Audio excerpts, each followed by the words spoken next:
Hello नमस्कार श्री स्वामी समर्थ. आज आहे माघ महिन्यातली माघी पौर्णिमा. तर तुम्हाला माझ्याकडून माघ महिन्याच्या पौर्णिमाच्या खूप खूप शुभेच्छा.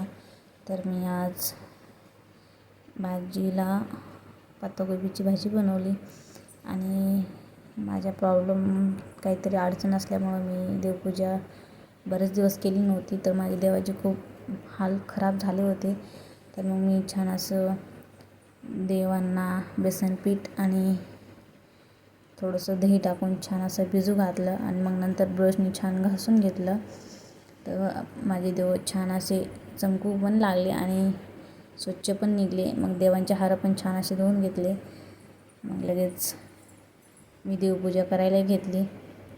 मग सगळे फोटो पण ते सगळं मंदिर ते खराब झालेलं होतं. मग मंदिर कपड्याने पुसून घेतलं. मंदिराखालची जागा पण खूप खराब झाली होती, खूप घाण झालेली होती. ती पण झाडून घेतली, कचरा भरून घेतला आणि छान स्वच्छ करून पुसून घेतली. गोमूत्र टाकलं, गोमूत्र टाकून पण छान स्वच्छ पुसून घेतली.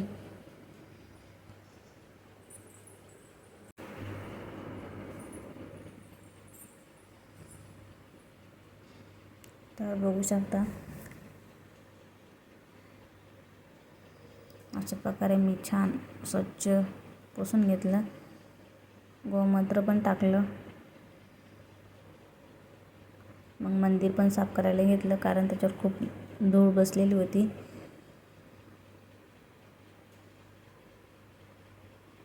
बाहेरून आतमधून छान स्वच्छ पुसून घेतलं. ड्रॉवर पण काढलं आतमधलं आणि पाणी टाकून पुसून घेतलं. थोडंसं गोमूत्र पण टाकलं होतं आतमध्ये.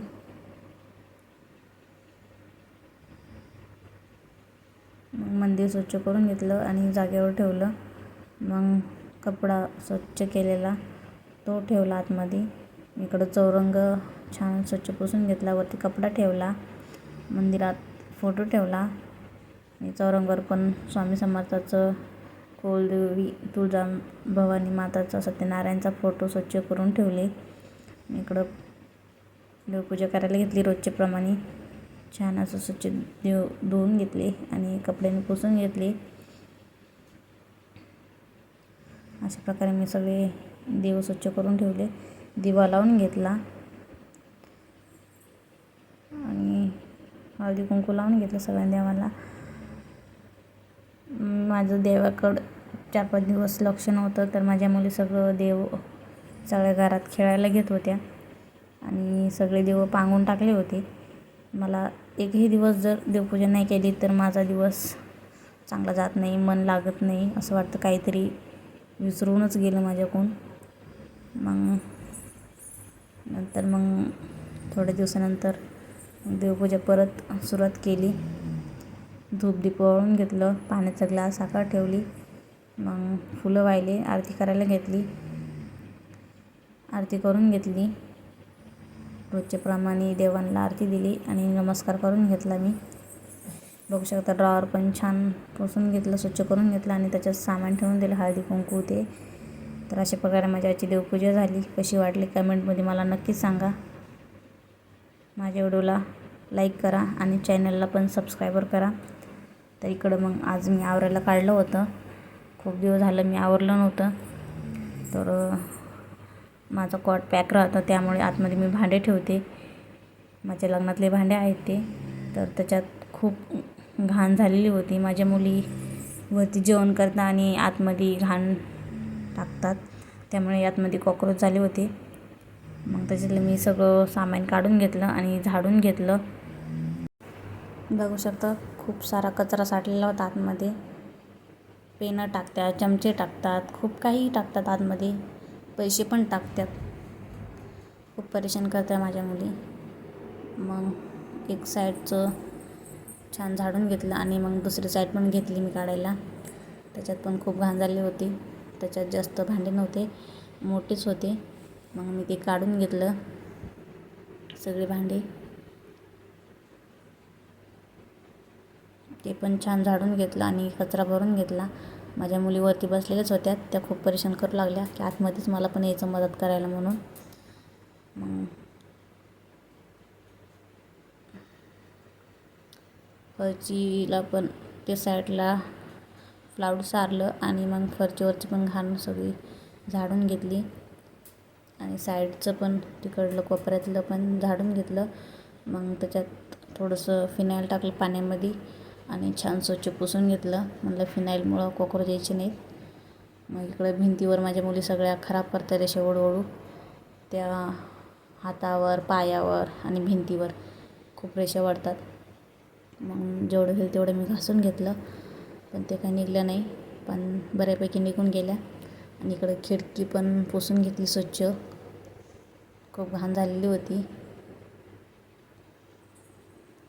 फरशी पण पुसून घेतली.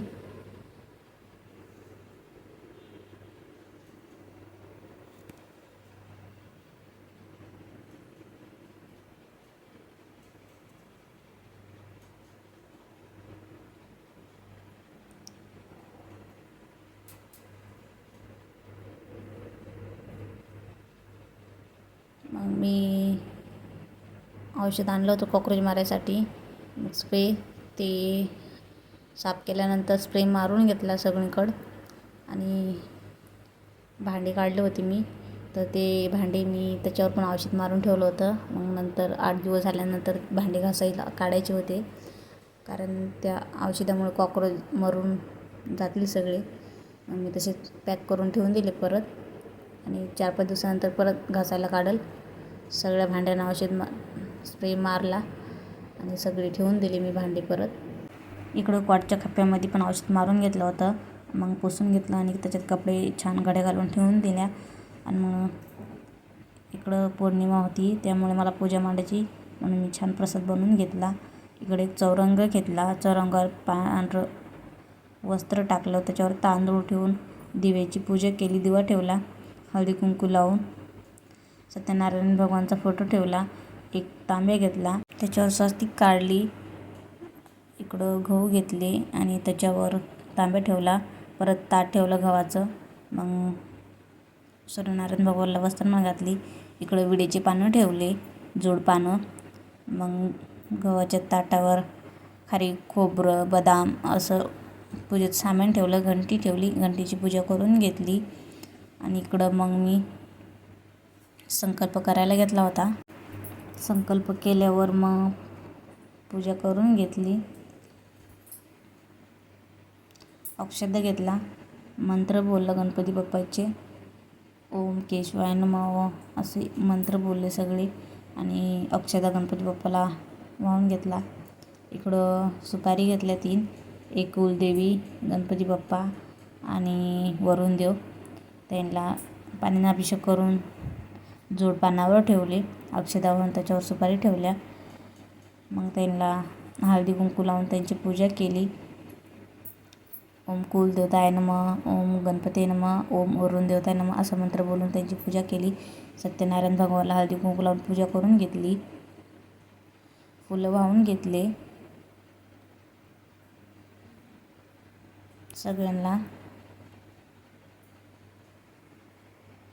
मग इकडं कृष्ण भगवानची मूर्ती घेतली, त्यांना पाण्याने स्वच्छ धुवून घेतली, कपड्याने स्वच्छ पुसून घेतली आणि गव्हाच्या ताटावर ठेवून दिली वरती.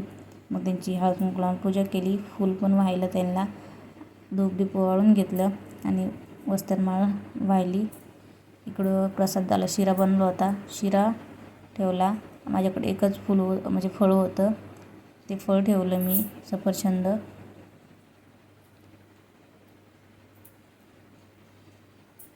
मग मी कथा वाचायला घेतली. कथा पहिला अध्याय वाचला. मग धूप दीप ओवाळायचं, मी ओवाळून घेतलं धूप आणि कापूर. मग अशा प्रकारे मी सगळं 5 अध्याय असतात, 5 अध्याय वाचून घेतले. मग आरती करायला घेतली. सर्वात अगोदर गणपती बाप्पाची केली, सूर्यनारायणाची केली आणि लक्ष्मीची केली. अशा प्रकारे मी आरती करून घेतली.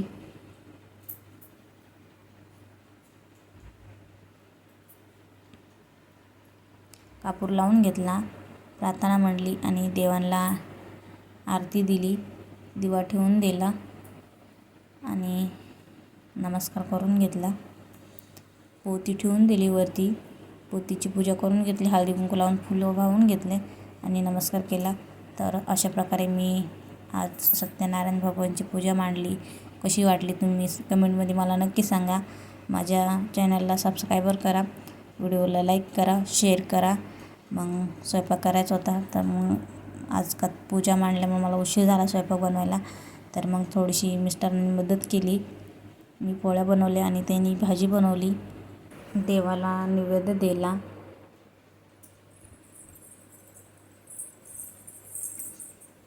मग मी नमस्कार केला. जेवण केले आम्ही.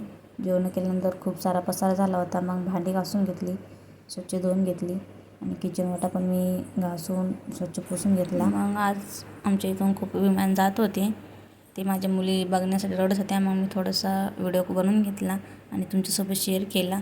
कसा वाटला नक्कीच मला कमेंटमध्ये सांगा. आजचा व्हिडिओ तर संपला. भेटूया पुढच्या video. Bye bye. Shri Swami समर्थ.